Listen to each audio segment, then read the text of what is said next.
Néstor Davis, empleado de Casa Lloyd, allá en aquellos años. Néstor, ¿cómo le va? Buen día, bienvenido. Buen día, muy bien. Acá estamos, recordando viejos tiempos. Recordando años de juventud. Sí, la infancia mía yo la pasé acá, porque en esa época yo empecé con 11 años y era normal, en todos los negocios así habían cadetes. Se usaba mucho cadete porque para barrer la vereda, hacer mandados y recorreos. Y así empecé, y así fui creciendo y estuve 21 años acá adentro, trabajando. 11 años, ¿tenía cuántos? ¿30 y pico cuando se fue? 22. De los 11 a los 32 estuve acá. Bien, bueno, a los 11 años, ¿cómo fue que vino a buscar trabajo a este lugar?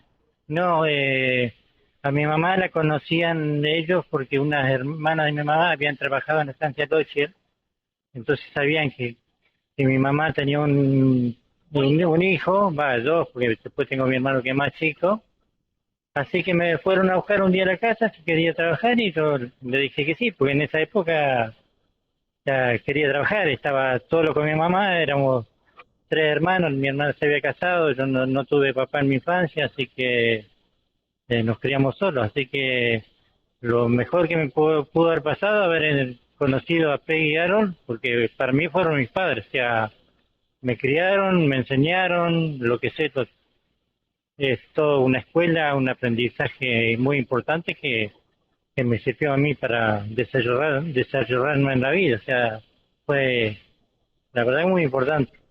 Bueno, desde los 11 años, cuando usted ingresó a esta Casa Lloyd, ¿qué hacía? Y de todo un poco, o sea, controlar mercadería, en esa época venían cajones grandes con ollas, pavas, que se vendía mucho, tijeras de costura, y ahí fui aprendiendo, creciendo y aprendiendo. Ya después se vendían muchas máquinas de coser en esa época, las arreglaba antes, ya era un hombre de mucha edad que era Sartori, y bueno, ahí empecé yo a probar, a probar, a probar, y pues en esa época después del Futsal se vendían 30 40 máquinas por mes, o sea, era demasiado el trabajo, habían que armarlas, o sea, venía el cabezal por un lado, el mueble por el otro, o la valija, habían que armarlas, aceitarlas, probarlas, y todo eso me correspondía a mí. Y después yo se la entregaba a Peggy lista como para que el cliente venga, pruebe esa máquina, ¿sabes? Sabiendo que ya estaba bien, Peggy le entregaba la máquina que el cliente compraba, no es que probábamos una máquina y se llevaba otra. Cada cliente se llevaba la máquina que había comprado. Venían de Buenos Aires, la época del peronismo, digo, por el movimiento que había de económico. O sea, Trelew era otra cosa, o sea, había mucho más movimiento de gente que ahora. Bueno, no había tanta cantidad de gente, pero más movimiento de trabajo. Económico, movimiento El económico. parque industrial tenía como 5 líneas de colectivos que llevaban personal. O sea, se notaba la quincena, o sea, la gente cobraba al fin de mes y la quincena. En ese momento se notaba un movimiento económico muy grande así en la ciudad. Y se vendían máquinas de coser, encima daban créditos y yo no me acuerdo nunca que alguien dejado de pagar el crédito, porque era todo, tienes un recibo de sueldo, listo, firmás los pagaré los documentos y te lleva la máquina. Y no me acuerdo de que alguien no haya pagado las cuotas. O sea, hoy no lo puede hacer eso. Pero en esta época se hacía. Y bueno, ahí después ya más grande, me empezó a gustar el tema de las máquinas de coser y empecé ya a querer arreglar. Empezar a arreglar, bueno, después Aaron y Peggy me llevaron a Buenos Aires a Pincer, a aprender. Ahí estuvimos unos días ahí con varias gente de todo el interior, que iban a hacer lo mismo que yo. Y ahí aprendí, bueno, y después con la práctica, hasta que abrí máquina hasta que puse el negocio. Porque yo creía que iba a poder arreglar máquinas y el negocio no. Entonces tuve que decir, arreglo máquina o hacer negocio. Así que ahí dejé, ya, después entró Justo Rodríguez a arreglar máquinas y las tenía, las peleaba y se las llevaba a la casa.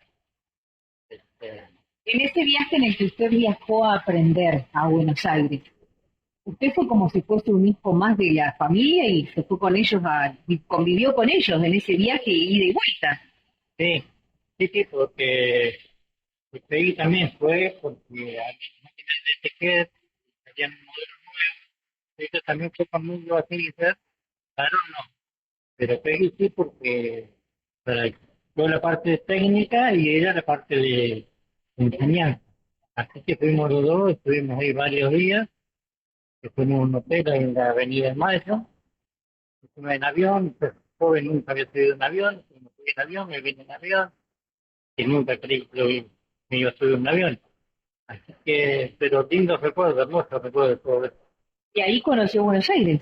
Ahí conocí Buenos Aires, de chiquito, iba a los subtes, cuando me llamaban la atención los negocios que habían abajo de los subtes, y que había mucho, creo que más que ahora, pero sí, era conocer el obelisco, o sea, y lo veíamos por foto, ¿no? Pero muy linda esa época. Y bueno, y así fui, ya después, ya empecé más a manejar el negocio, o sea, a atender los viajantes, a hacer los pedidos. Después trabajaban dos chicos más acá, que Alejandro Sánchez, que empezó también con 9 años, eh, Hernán Mantilla también, que empezó con 10, 9 años, porque también Hernán iba a la escuela número 5 y después en mediodía venía acá. O sea, todo, en esa época empezamos así. Yo trabajaba acá, a la vuelta estaba Omar Jones, que era cadete de óptico Ocean, que hoy tiene inscripción. Acá a mitad de cuadra estaba Dalí, que también es actor, que también tiene negocio. Después en la calle Buenos Aires, entre 25 de mayo y San Martín, estaba Pedro González. Otra casa de todo incremento para el valle y para el campo. Pedro Correy también tiene su casa rural. Los más viejos los van a acordar, se van a acordar. Dentro del tribunal más o menos ahí había, y vendían querosena, ahí había que ir, pues, quería comprar querosena, había que ir a comprarlo ahí, y el surtidor estaba donde está hoy la gente, Señor de Fruquio y Redal. Acá a la vuelta, el pasaje Sarte y España estaba Pereguito, había un surtidor de nafta ahí. O sea, los primeros, yo no me acuerdo, pero ya después, no sé hasta qué año estuvo, pero en funcionamiento unos años estuvo, ya después dejó de estar. Pero era un surtidor nafta ahí en, o sea, en el pleno centro de la ciudad. Aquí, Néstor, bueno, nos han quedado cosas por repasar. Entre ellas, ¿cómo se hacían los pedidos? Que eran por correo. los pedidos eran por correo, no todos, porque también venían muchos viajantes. Pero los pedidos sí, había que hacer todo a mano, llevar la carta al correo, esperar que llegue la marcaría, porque en ese momento uno hacía el pedido y le mandaban la marcaría. No es como ahora que si no está el pago, cierta, no te lo mandan. Antes sí. Después, cuando llegaba el pedido, yo tenía que agarrar, controlar todo el pedido y calcular todo a mano, el porcentaje del flete, el porcentaje de la ganancia, todo a mano, porque en esa época no habían calculadoras, no existían. Después, no sé en qué año, sí, ahí aparecieron y bueno, ya fue un gran avance. Pero si no era todo, calcular todo manualmente. Y también venían muchos viajantes, o sea, el día que venía un viajante, yo me perdía el día con él, porque me tenía que sentar, traían carpetas grandes, con todo lo que ellos ofrecían, y uno iba viendo, o sea, qué faltaba, qué no faltaba, qué se podía agregar, qué no, y eran un montón de viajantes, no es que venía uno solo, en esa época venían muchísimos viajantes, y la mayoría paraban todos acá en el Turing, en el Hotel Turing, porque era un hotel de viajantes. Generalmente los viajantes venían y capaz que estaban un mes o dos, salían de Buenos Aires y se iban hasta el sur. Y la mayoría pasaban acá, estaban una semana porque se perdía mucho tiempo, era todo manual, eran varios negocios que visitaban, así que después allá en la Moreno y España había un hotel que ahí venían la mayoría de la gente de campo, como el Hotel Galicia también. Era, era otro treleo, Claro. pero sí, los pedidos era todo manualmente. Néstor, usted armaba la carta, anotaba todo lo que necesitaba, no tenía costos, No, no, no, porque no, no. tenía que comprar sin saber qué costos Sí, tenía la mercadería allá. sí. De allá le mandaban el pedido, y si no había, ¿qué tenía que esperar hasta otra vez? Hasta otra vez, o buscar otro proveedor que lo tenga, porque también habían cosas que no, que por ahí faltaban, porque como son las tijeras de esquilar que eran importadas, eso a veces había, a veces no.